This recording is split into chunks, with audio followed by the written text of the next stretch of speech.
Halos hindi nagalaw ni Myrtle ang kinuha pagkain mula sa buffet table. Nawala kasing biglang appetite niyang kumain, knowing na nasa paligid lamang si Miguel.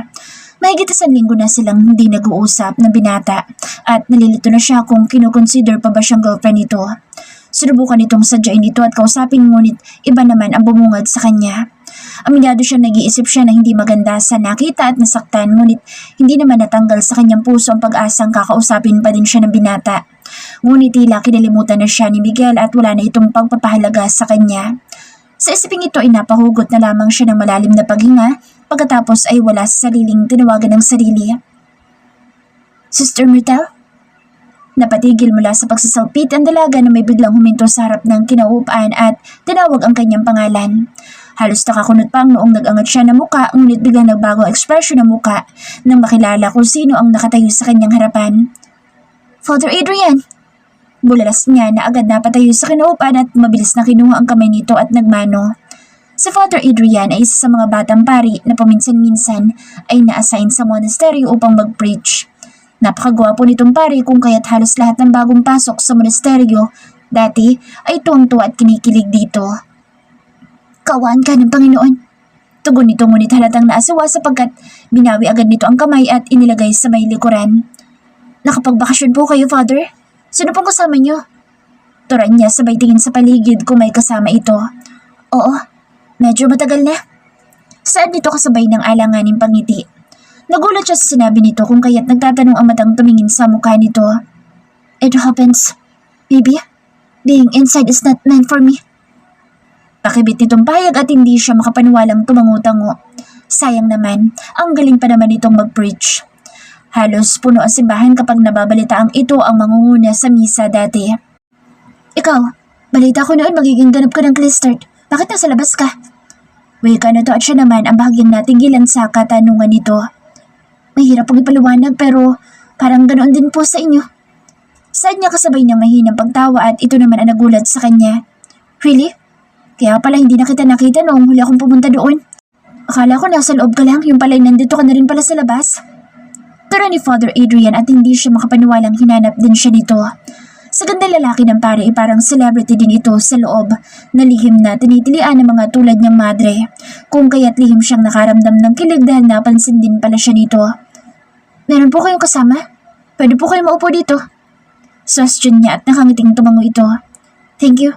Wala din akong kasama kasi biglaan din lang ang pagpunta ko dito. Wika nito kasabay ng paghila sa upo ang nasa harap niya at umupo. Agad naman siyang sumanya sa crew na palakad-lakad sa may hindi kalayuan upang umorder na pagkain ni Father Adrian. Order na lamang po kayo ng gusto niyo, Father. Medyo dagsaan ang mga tao sa buffet. Turan niya dito sapagkat humahaba naman talaga ang pila sa pagkukunan ng pagkain. Sinabi naman ng crew ang mga available na pagkain kung kaya't umorder at nakapag-order din agad ang pari. So, you're here for vacation? Saad ng pari pagkatapos itong makipag-usap sa crew at humarap sa kanya. No, Father. Wala kasi ang kuya ko kaya ako munang a-attend ng meeting. Turan niya at tumangutango ito. Same here. May sakit ang tatay ko so ako inutusan niyang pumunta. Pero since nasa labas na tayo, baka pwedeng Adrian na lang itawag mo sa akin. Napaka-sacred kasi ang Father at nagigilty ako dahil hindi ko napangatawanan. Pakausap ni Father Adrian at naintindihan naman niya ito sapagkat maging siya ay ganoon din ang nararamdaman lalo kung tinatawag pa din siyang sister. Sige po. Kung yun ang nais nyo. Nakangiting tugon naman niya dito. Thank you, Myrtle. Anang pari at tumangutango siya dito. Kahit dumating na ang pagkain ng dating pari ay pinagpatuloy pa rin nila ang kanilang kwentuhan. Kung sino-sinong naalala nila sa loob. Magi ang mga nakakatuwang pangyayari ay kanilang naalala kung kaya't nakangiti silang pareho hanggang sa natapos ito sa pagkain. The night's still young. Baka gusto mo muna maglakad-lakad sa labas?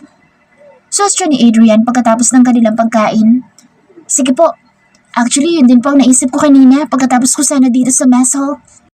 Turaniya at kapansin-pansin ang kasiyahang rumihistro sa mukha nito dahil sa kanyang pagsang-ayon. Kahit hindi sila close ni Adrian sa loob ay walang pag-aalilangang sumama siya dito. Tiwala naman siyang hindi ito gagawa ng masama o ano paman sa kanya sapagkat tulad niya ay galing din sa loob ng simbahan. Dahil napakaliwanag ng paligid ay sa tabing dagat sila napadpad. Nagsisilbing malaking ilaw sa taas ang napakalaki at napakaliwanag na buwan kung kaya't halos mas marami ang naliligo sa dagat ngayon. Mas malakas din ang ihip ng hangin sa may gilid ng dagat kung kaya't mas enjoy ang paglalakad sa buhangin. Sa kasiyahan ay tinanggal niya ang suot na sandals at nakapaa siyang naglakad sa pinong buhangin. Natuwa si Adrian sapagkat parang batang ikinubkob niya ang mga paa sa buhanginan. Nagpresenta pa itong bitbitin ng sapin sa kanyang paa, lalo na nang magtangka siyang makipaghabulan sa alon sa may pampang. Thank you, Father. Adrian. Nag-enjoy ako sa pagkipaghabulan sa mga alon. Masayang tura niya kay Adrian pagkatapos ng mahigit 1 oras nilang paglalakad at paglagi sa tabing dagat. Pabalik na sila sa main building ng hotel ngunit dumaan sila sa may gripo upang banlawan ang paa na punong-puno ng buhangin. Thank you, yourself. Because of you, I also enjoy this night. Si Adrian habang nakangiti at lihim niyang nakimkim ang mga labi. Father Adrian is so handsome at hindi niya napigilan ang lihim na mapatili. Nang iabot dito ang kanyang sandals ay nginitaan niya ito upang hindi halata ang kanyang pagkakilig. Salamat po. Saan niya kasabay ng pag-upo sa malapit na bench upang isuot ito sa kanyang mga paa. So, see you tomorrow? Wika ni Adrian nang marating nila ang harapan ng kanyang kwarto. Nagpresenta itong ihatid siya hanggang sa kanyang silid at nakakahiya namang magprotesta dito. See you po. Thank you also for dropping me to my room. Masayang pahayag niya at tumango ito. Good night. I hope not to hear you po again. Hindi mo na nga ako tinatawag na father pero para naman ako lolo dahil sa iyong kapo at opo. Nakatawang pahayag ni Adrian at hindi rin niya napigilan tumawa. Okay, good night. Saad niya pagkatapos nilang magkatawanan at hindi niya inaasahang pisilin ito ang kanyang pisngi bago tuluyang umalis. Nakahawak pa siya sa kanyang pisngi habang nakasunod ang mga mata sa paglayo nito at hindi siya umaalis sa kinatatayuan hanggat hindi ito nawawala sa kanyang paningin. Nang maglaho ito sa pasilyo ay napangiti siya nang wala sa oras pagkatapos ay napapailing na binuksan ng silid. Pagbukas niya ay parang may upo-ipon dumaan at sa isang iglap ay nasa loob na siya ng silid habang nakapinid ang likuran sa dahon ng pintuan at nakabusal ng labi ang kanyang bibig. Halos hindi siya makagalaw sa gulat ngunit bigla siyang hinalikan ng marahas habang tila nakagapos ang kanyang mga kamay sa higpit ng pagkakahawak sa kanya. Sinubukan niyang igalaw ang sarili subalit mas lalo lamang siyang ipininid sa pintuan at tinakpa ng matagal ang kanyang bibig nang halos hindi na siya makahinga. Nang pakawalan nito ang kanyang mga labi ay tila nawawalan siya ng oxygen at habol-habol ang paghinga. Halos ilang minuto din niyang napanumbalik ang normal na paghinga bago iniangat ang mukha at salubungin ang nagbabagang mga mata ni Miguel. Kung nakakasunog sana ang mga mata ni Miguel habang nakatitig sa kanya ay agad na sana siyang naging abo. Halos panginigan ang kanyang tuhod.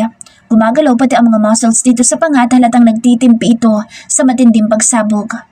Gusto niyang yakapin at payapain ang binata ngunit biglang pumasok sa kanyang balintataw ang ginagawa nitong pambabaliwala sa kanya kung kaya't tumitig din siya dito habang nakarehistro ang matinding hinanakit sa mga mata. Why are you so mean to me? Did I do something wrong to you? Hindi niya napigilang saad habang nasa hibig ang matinding hinanakit. Hindi na niya kayang itolerate ang nararamdamang sakit dahil sa pambabaliwala nito kaya kailangan na niya itong harapin. Am I still your girlfriend, Miguel? Wika pa niya habang tinititigan niya ito sa mata. It's now or never. Kung ano man ang kahihinatnan nito ay maluwag na niyang tatanggapin. Kung hindi na, sabihin mo naman. Para hindi na kita iisipin. Para tigilan na kitang mahalin at para hindi na rin kita sasali sa mga desisyon at pangarap ko sa buhay. Bibitawan naman kita eh. Saad niya habang kontrolado ang emosyon upang hindi mapaiyak. Sa pagkakataong ito ayaw niya lumuha sa harap ng binata. Noon pa nadudurog ang kanyang puso dahil sa pambabaliwala nito at baka i-comfort lamang siya ng binata dahil dito. Stay away from that man if you don't want to see him lifeless. Sa halip ay may pagbabantang tura nito. Napatawa tuloy siya sa sarili. Wala talagang pakialam ang lalaking ito sa kanyang damdamin. If you love me, Myrtle, do as I say. Anang binata sa kanyang naging reaksyon kung kaya't mas lalong sinukluban siya ng matinding sama ng loob. No! Ikaw makinig sa akin, Miguel. Kung mahal mo ako kahit anong mangyari, magiging totoo ka sa akin. Hindi mo ako sasaktan. Hindi mo ako babaliwalain. Higit sa lahat, hindi mo hayaang makaramdam ako ng kahit na konting pagkapuot. Hindi niya napigilan ang sarili at nasigawan na niya ang binata. She had had enough. The feeling she experienced within tore her to pieces. I'm doing all of this to protect you. For what? Para sa akin o para sa sarili mo? Myrtle, let's just finish this now. Because I'm beginning to hate you. Madiintura niya. Tumitig sa kanya ng mariin ang binata ngunit wala na siyang pakialam dito. Bagkus ay tinalikuran niya ang binata. Hinarap ang closet at kumuha ng damit bago tinungo ang banyo. I hope you're not doing anything that will make me hate you even more. Close the door when you get off. Wika niya dito bago binuksan ang banyo at ikinulong ang sarili. There is no turning back. She gives her heart many chances but continues to hurt herself. This time, she allows her mind to control her emotions. Got in touch with the target. Good. Carry out the plan and accomplish your mission immediately. Roger that. Make sure that Miguel will melt down and tear apart. You hate him that much? You got it. May I know why? Because he is the son of my rival. He got so much attention and favor. I'll just kill him directly. No, I want to watch him experience how to be broken insanely. But the girl is innocent. She's getting Miguel's attention, and I hate it. You have many questions. Complete your task and regain your formless possessions. Got it. He ended the conversation and closed his fist slowly. Hi. Pagbukas ni Myrtle sa pintuan kinaumagahan ay nagulat siya dahil nakatayo sa labas ng kanyang room sa Adrian. Hi, good morning po. Good morning. Bati niya habang hindi napigilan ang mangiti. I reserved a table for two in the resto. If you don't have anyone to go with, we can have breakfast together. Saad nito at mas lalo siyang napangiti. Sure, how can I resist a good man like you? Tura niya at ito naman ang natawa sa kanyang sinabi. Let's go, before you showered me with adjectives that I want to serve. Nakatawang wika ni Adrian sabay kuha sa bitbit niyang bag. Hindi, magaan lang to. Ako na. Protesta niya ngunit sadyang matigas din ang ulo na lalaki kung kaya't napailing na lamang siya at ipinaubaya dito ang pagbitbit ng kanyang bag. Maya-maya magkasabay silang naglalakad sa pasilyo upang tunguhin ang resto habang nag-uusap at parehong nakangiti. Halos mapaunat mula sa pagkakaupo si Miguel nang masulyapang papasok sa VIP dining area sa Myrtle at ang lalaking kasama nitong naglakad-lakad sa tabing dagat kagabi. Bitbit na lalaki ang bag ng dalaga at masayang nag-uusap habang naglalakad. Myrtle looks happy and free, and she seems too comfortable with the man. She even looks more beautiful in his eyes, though she appears very conservative. Bigla ay nainggit siya sa lalaking kasama nito. Kung sa tindig at itsura ay hindi naman sila nagkakalayo, ngunit mas mukha itong gentleman at mabait. Mukha nga itong pari dahil sa pananamit. Parang bagay nga silang dalawa. Ani Jade habang nakamasid din sa dalawa, ngunit patay mali siyang umayos ng upo ng pasimpleng siniko ito ni Alkins sa tagiliran. Alkins know him well, and he is sensitive when it comes to his silence. Maya-maya lamang inaramdaman niya ang pagtapik nito sa kanyang tuhod. Nang magtama ang kanilang paningin ay tumaas ang dalawang kilay nito na parang chinecheck kung okay lamang siya. Imbis na sagutin niya ito ay bigla siyang tumayo at walang pasabing lumabas sa kinaroroonan nilang dining room. He is not okay. Kailan pa ba siya naging okay simula noong nagpasya siyang layuan at huwag kausapin si Myrtle? Kung hindi niya namimiss ng sobra ang dalaga ay nag-aalala naman siya ng todo para dito. Ang hirap i-explain ang kanyang sitwasyon, kung saan-saan sumusulpot ang kanyang mga kaaway at hindi niya alam kung paano niya poprotektahan si Myrtle. Sinadya niyang baliwalain ang dalaga upang mailayo ito sa mga mata ng kanyang mga kaaway. Baka mas lalo itong mapahama kung malalaman ng mga ito na siya ang pinaka-importanteng tao sa kanyang buhay. Naintindihan niya kung masama ang loob ng dalaga sa kanya. Kung galit ito sa kanya na kung saan dumating sa point na nakipaghiwalay na nga ito sa kanya. Gusto niya mag-explain pero baka masira lamang ang kanyang plano. Ang bilis pa naman itong magpatawad. Alang-alang sa kaligtasan nito ay titiisin niyang huwag itong lapitan at kausapin. Ngunit hindi niya kayang may iba itong kasama at nagpapangiti sa dalaga. Parang gusto niyang pasukin ang kanaroroonan ng mga ito't ilayo sa lalaking iyon. Iniisip pa lamang niyang kidnapin ang dalaga at itago sa liblib na lugar nang mag-vibrate ang cellphone sa kanyang bulsa. Wala siyang balak na makapag-usap sa kahit na kanino dahil sa nararamdaman ngunit sadyang makulit ang kanyang caller kung kaya't inis niyang sinagot kung sino man ang nasa kabilang linya. Damn it! What's your problem? Galit niyang pahayag pagkatapos pindutin ang answer button ng kanyang phone. Boss, confirmed. He is an assassin. Wika ng nasa kabilang linya at napamura siya ng sobrang lutong. Shit! No! Anang binata pagkatapos ay patakbo siyang pumasok ulit sa VIP resto. Sa tindi ng takot at pag-aalalay halos pagpawisan siya ng malapot, lalo nang hindi agad mahagilap ng kanyang mga mata sa Myrtle. Nagpanik ang kanyang utak. Glass wall naman ang lahat ng dining rooms, bakit hindi niya makita ang kinaroroonan ng dalaga? Maya-maya lamang ay nakita niya itong papasok mula sa kabilang door. Baka nag-CR ito o di kaya naman ay naghugas ng kamay sa may hand washing area sa may likod. Mabilis siyang pumasok sa kinaroroonan ng mga ito at nagulat ang dalaga nang bigla niya itong hawakan sa kamay at hinila palayo sa harap ng kasamang lalaki. Tumayo naman agad ang lalaki ngunit agad niyang binunot ang baril na nakasukbit sa kanyang likod at itinutok dito. "Don't move or else! Pasasabugin kong ulo mo dito!" Pagbabanta niya agad sa lalaki kung kaya't nanatili lamang naman ito mula sa pagkakatayo. "Miguel, what are you doing?" Matigas na turan ni Myrtle na noon ay nakarecover na mula sa pagkabigla. "This man is dangerous. Go outside and stay with the boys in the other room." Utos niya sa dalaga, ngunit napakunot lamang ito ng noo. "God, Miguel! Would you please stop? Put that gun down! He's harmless!" Sa halip ay inis nitong turan na tila hindi ito naniniwala sa kanya. "Myrtle, do as I say! Please get out of here!" Pakausap niya sa dalaga ngunit mas lalo lamang itong umiling. "Come on, Miguel! What do you want? Wala na tayo! Hindi mo na ako kailangang protektahan sa kahit na sino!" Saad ng dalaga at napalunok siya sa katigasan ng ulo nito. Hindi pala sa sinabi nito. "Myrtle, he is an assassin! May balak siyang masama sa ating lahat!" Pagdidiin niya ngunit ngumiti lamang ito ng may pagkasarkastiko. "Kilala ko si Adrian. Hindi siya masamang tao. Isa siyang pari kaya imposible ang sinasabi mo." Mariing katwiran ng dalaga sa pagtatanggol sa lalaki. Hindi naman naaalis ang pagdududa niya sa lalaki kahit sinabi ng dalaga na pari ito. Hindi nagkakamali sa pagbibigay ng impormasyon ng kanyang mga intel kung kaya't mas lalong itinutok niya ang baril dito. Ngunit nagulat siya nang biglang pumunta sa may gitna si Myrtle at walang pag-aalinlangang isinangga ang sarili mula sa pagkakatutok niya ng baril sa lalaki. "Miguel, please! Hayaan mo na ako! Leave me alone! Leave us alone!" Seryosong saad nito at halos manginig ang kanyang buong katawan.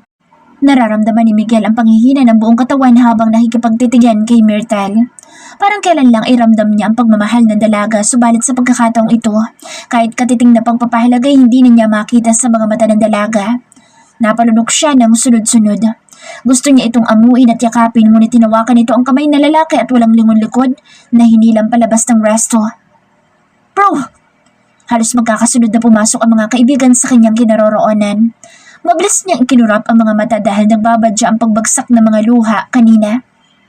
"Keep an eye on him. He is an assassin." Walang emosyong pahayag niya at nagulat ang mga ito. "What?" Halos sabay-sabay na pahayag ng mga kaibigan at pasimping napahugod siya ng malalim na paghinga. "It's her colleague. So she did not believe me." Tura niya at halos sabay na tumingin sa kanyang muka ang mga ito. "Baka mapano sa Myrtle," ani Elkins. "She hates me. She won't listen to me." Pag-amin niya at hindi na siya magtataka kung mababanaag sa mga mukha ng mga ito ang pagkadismaya. Myrtle is Marco's sister and they took her as their younger sibling kaya halos buong barangay ang maaway sa kanya pagdating sa dalaga. "Send people to watch them." Bago lumisan ay utos niya kay Elkins. Manunulog sana naman ang kanyang mga kasama kung kaya't inunahan na niyang layuan ang mga ito. Isa pa kailangan niya lumanghap ng hangin sapagkat tila mawawalan siya ng oxygen. Halos mangiyak-ngiyak si Myrtle habang akay-akay ang kamay ni Adrian palabas. She doesn't want to be mean to anyone lalo na kay Miguel pero hindi niya napigilan ang bugso ng kanyang damdamin. Mahal na mahal niya ang binata ngunit napaka-unreasonable naman ito na basta na lamang aakusahan si Adrian ng ganoong kabigat to think na wala namang ginagawang masama yung tao dito. "Are you alright?" Narinig niyang pahayag ni Adrian nang makalayo sila sa resto at tumigil sa lilim ng malaking puno na may upuan. Pagdating nila doon kanina ay pumikit siya habang nakaharap sa may dagat upang payapain ang sarili. Ngunit hindi niya namalaya ng unti-unting pagdaloy ng luha sa kanyang pisngi. Tila nagising ang kanyang diwa pagkarinig sa boses nito, kasabay ng pasimpleng pagpahid ng luha. Nagulat pa siya nang iabot dito ang hawak na panyo at sumanyas na pahiran ang nangingilid pa rin ng mga luha. Dahil dito ay bigla siyang napangiti. Pagkatapos ay kinuha ang panyo mula dito at ipinunas nga sa gilid ng kanyang mata at pisngi. Salamat. Hindi ko alam kung ano nangyayari kay Miguel pero ako nang humihingi ng dispensa sa'yo. Pasensya na talaga. Nahihiyang turan niya kay Adrian dahil sa nangyari. It's okay. Walang kaso sa akin iyon. Naintindihan ko ang bugso ng kanyang damdamin. Nakangiting pahayag ni Adrian at nagpasalamat siya sa pangunawa at kabaitan nito. Kung ibang tao lang siguro baka nakipagbunuan ito kay Miguel. Thank you. You're such a kind man. Akong naihiya sa masamang paratang sa iyo ni Miguel. Wika niya na mas lalong nakaramdam ng hiya dito. Forget it. Normal lang para sa lalaki na mag-overreact. Pinagdududahan ng lahat, lalo na kapag mahal na mahal nila ang kanilang kasintahan. Tura ni Adrian at napangiti siya ng mapakla. Mahal nga ba siya ni Miguel? I doubt it. Nagigilty lang siguro dahil hindi siya naging totoo sa akin. Saan niya habang naninibugho ang kanyang damdamin. Masakit pa rin sa kanyang dibdib na hindi naging tapat si Miguel sa kanya sa kabila na ipinakita niyang wagas na pag-ibig dito. He shouldn't feel that way kasi tapos na ang lahat sa amin. Dagdag pa niya habang nasa himig ang pagkalungkot. Napabuntong hininga pa siya ng malalim pagkatapos ay tumingin kay Adrian ngunit nahiwagaan siya dahil nakangiti ito habang nakatuon ang mga mata sa kanya. You're so cute. Hindi obvious na mahal mo lalaking yun. Nakangiting pahayag ni Adrian at natawa na lamang siya mula sa pagkalumbay. Sorry Adrian. Madamdaming saan niya dito at tinapik lamang nito ang kanyang likod habang nakangiti. Pagkahatid ni Adrian kay Myrtle sa conference room kung saan mag-a-attend ng meeting ay dali-dali siyang umalis habang naka-full alert ang kanyang pandama. Alam niya makapangyarihang tao si Miguel Mondragon, ngunit hindi niya akalaing malalaman nito agad kung sino siya at kung ano ang kanyang pakay. Halos pagpawisan siya ng malapot nang bigla itong sumugod sa kinaroroonan nila ni Myrtle at tutukan siya ng baril. Balita niya patay lahat ng taong binubunutan ito ng baril. Kahit sino pa man ito at kung saan man naroroon. Ngunit nagtataka siya dahil hindi nito nagawa sa kanya. Dahil ba kay Myrtle? Kung ganoon, si Myrtle nga ang kahinaan niya. Ang kanyang target. Malaya sana niyang gawin ang kanyang misyon kagabi dahil nakuha niya agad ang loob ng dalaga.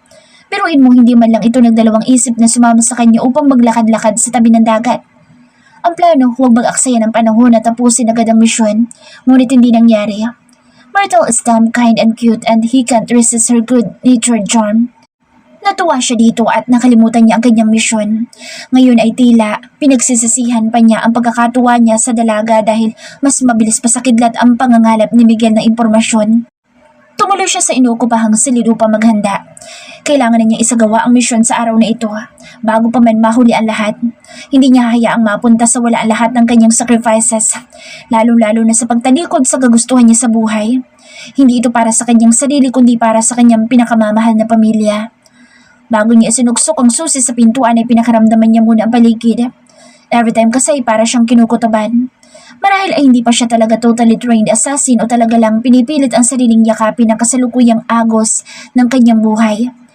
Nang masiguradong clear ang paligid ay binuksan niya ang pintuan at mabilis na pumasok. Agad niyang tinanggal ang mga butones ng pang-itaas na damit. Simula noong mag-iba siya ng landas ay parang palagi na lamang siyang naiinitan at parang palaging kailangan ng kanyang katawan ang palaging nakatutok sa shower. Pagpihit niya upang tunguhin ang bathroom ay bigla siyang napako sa kinatatayuan dahil prenteng nakaupo malapit sa may bintana si Miguel at ngayon nakatingin sa kanya. Hindi niya alam kung paano ito nakapasok at paano hindi man lamang niya napansin na may ibang tao pala sa loob ng kanyang silid. Ngunit ang malinaw ay nasa panganib ang kanyang buhay. Bubunutin pa lamang niya ang nakasukbit niyang baril ngunit hindi na siya nakagalaw dahil may 2 taong humawak na sa magkabila niyang mga kamay. Pagkatapos ay walang kahirap-hirap na inilapit siya sa kinuupan ni Miguel. Who are you working with? Barito ng boss dito kaya kahit mukha itong relax sa pagkakaupo ay tila nakakatakot. I'm not working with anyone. Tugon niya dito na hindi napapaghalata ang may nararamdamang nervyos. Stop fooling around and tell the truth before I lose my patience. Pagbabanta nito. I'm telling the truth. Turan niya ngunit halos hindi pa niya natatapos ang sasabihin ay lumipad sa kanyang mukha ang kamao nito. Marahil ay tumilapon siya sa kung saan kung hindi lamang siya hawak-hawak ng 2 kasama nito. Isang tanong, isang sagot. Kanino ka nagtatrabaho?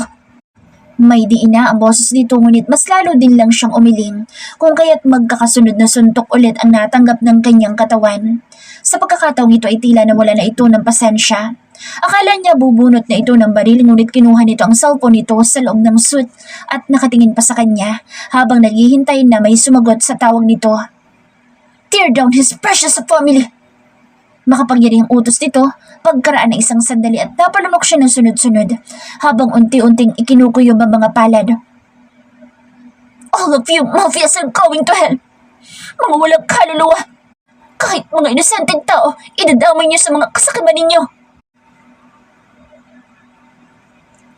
What have you done to Adrian? Galit na tura ni Myrtle kay Miguel nang katukin niya ito sa inukupahang silid.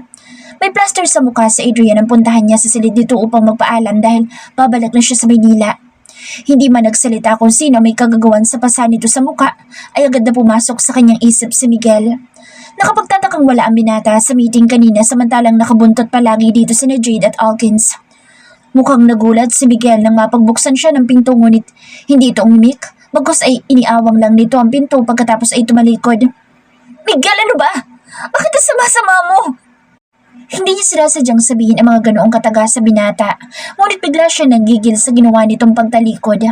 Nagpanting naman ang tanga ng binata sa narinig at maya-maya lamang ay halos mahulog ang kanyang puso nang bigla siya nitong hinila at ipinilid sa likuran ng pintuan. Masama ako? Yan ba ang tingin mo sa akin? Oo, masama ako. Anang binatang biglang namula ang mata sa galit. Nakakuyom ang mga palad at tila handang manakit. I punched him in the face at muntik ko na siyang patayin. Yan ba gusto mong marinig? Is that making you feel better? Wika nito na punong-puno ng hinanakit. Ngayon lamang niya nakitang masaktan ng ganoon ang binata at bigla ay nagsisi siya kung bakit niya hindi iniisip ang mga katagang lumalabas sa kanyang labi. That's not what I meant.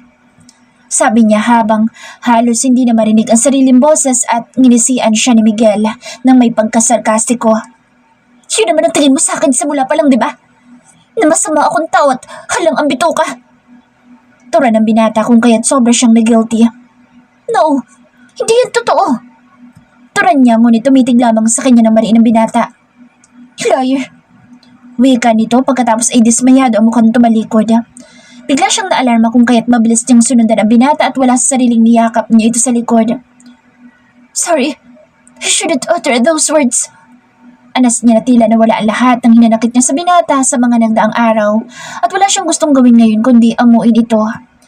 Nanginginig ang katawan ng binata at ramdam niyang pagiging tensyonado nito kung kaya't mas lalo niyang iniyapos ang sarili. She even held his hand and caressed them to give comfort and make him at ease. Hindi naman yun ang ibig ko sabihin. Sana'y kinausap mo na lamang siya na maayos upang hindi ka na nakapanakit ng tao. Malumanay niyang paliwanag sa binata pagkatapos kumalma ang tensyonado nitong katawan. Do you think I did not do that? Si Miguel at lihim siyang nagpasalamat dahil kalmado na ang tono nito. Of course, I believe you. Pwede mo namang habaan ang pasensya mo, diba? Sad niya't nakakunot ang noong lumingon sa kanya ang binata. Ngunit ninitaan niya ito at iniikot ang katawan ng binata upang tuluyang humarap sa kanya. Inayos niya ang mga buhok nitong nawala sa direksyon pagkatapos ay buong pagmamahal na hinaplos niya ang mukha nito. Ngayon lang niya napagtanto na mas magandang lalaki pa pala ito kaysa sa kanyang inaakala. You are God's masterpiece, and so are others. Please do not destroy them. Wika niya. Napatitig lamang ang binata sa kanyang mukha. Everybody's fighting for their own battle. If you can't help them, at least be kind to them. Turan pa niya. Alam niyang may sasabihin pa sana ang binata ngunit idinikit niya ang hintuturo sa mga labi nito. Shh! Don't speak if you don't say anything nice. Saad niya pagkatapos ay nakangiting pinaglaruan ang mga labi nito. Miguel has the most tender and sweetest lips she has ever felt. Perhaps it would not be bad to taste and touch them one last time. Miguel is nearly 6 feet tall, but she lends her feet to reach his lips and kiss them. She closed her eyes and felt his warm, gentle lips for the last time. To her surprise, Miguel pinned her close to his body, opened his mouth, and savored her lips hungrily. His hands run through his body, which seems to have a mind of its own, savor her sweet lips and lick every inch of her neck. Her mind protested, but what he is doing to her right now is driving her crazy, as though she is powerless to put out the flame that has ignited between them. Miguel picked her up, walked the distance of the bed, and gently placed her down. He crawled down on top of her and sealed her lips immediately, as if he would run out of breath if he did it later. He automatically undressed her and worshipped her nakedness, kissing every inch of her body and driving her completely crazy. Miguel felt entirely satisfied and joyful. Despite his exhaustion, he felt delighted in his heart after making love with her over and over again. He didn't stop touching her till he ran out of energy, and he ended up cuddling her after falling asleep